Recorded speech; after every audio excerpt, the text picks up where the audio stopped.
So what do you make of the fact that you may have had a role in CNN's ultimate decision to get rid of him? I think I did, and I think that that's a net positive. Look, I actually want to be really clear about this. It all comes down to what the mission of your organization is.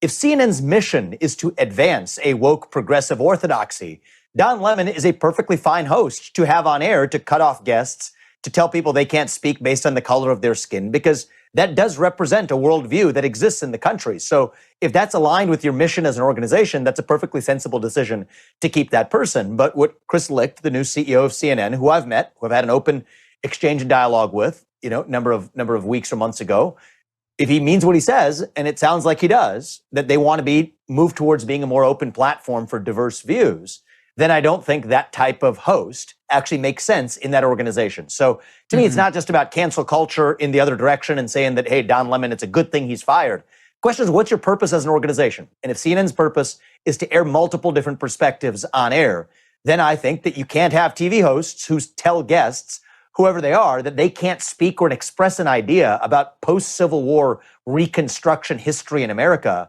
without thinking about what their skin color or race is first.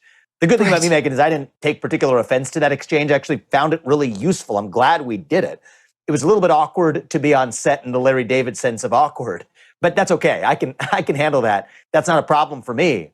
I think it's actually really important that we surface some of these dogmas and unspoken expectations that have otherwise been simmering beneath the surface of American discourse. I'm all in favor of actually speaking those hard truths. Let those boil over. I think we need to do that as part of our, let's just say, national self-therapy to get to a place where it's not the way that other guests might have approached it to say that, well, because Don Lemon is black and we're talking about a sensitive issue relating to the history of African Americans in this country, I'm going to tread around that differently. I did not.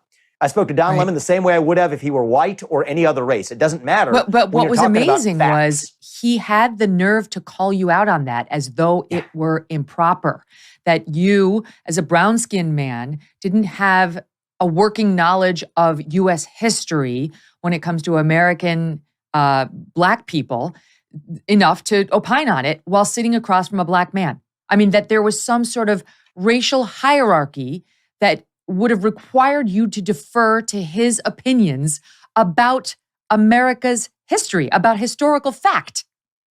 So that is what the theory of intersectionality, as you well know, is all about. There's a hierarchy of whether you're an oppressor or whether you're oppressed.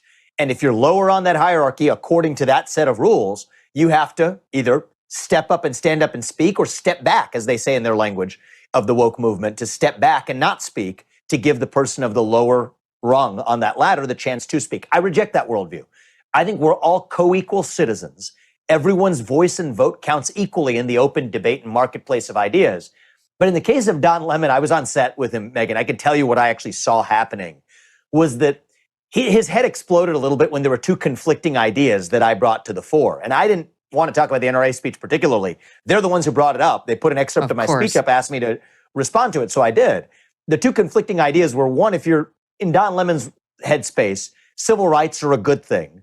Second Amendment rights are a bad thing. That's just an ossified worldview. And part of what I taught him, it's part of history. It's part of American history. We just got to go study it, is that actually the civil rights of Black Americans were never secured until they actually enjoyed Second Amendment protections. In fact, part of the Black codes that were passed in the Reconstruction era were designed to take guns and gun ownership rights away from Black Americans.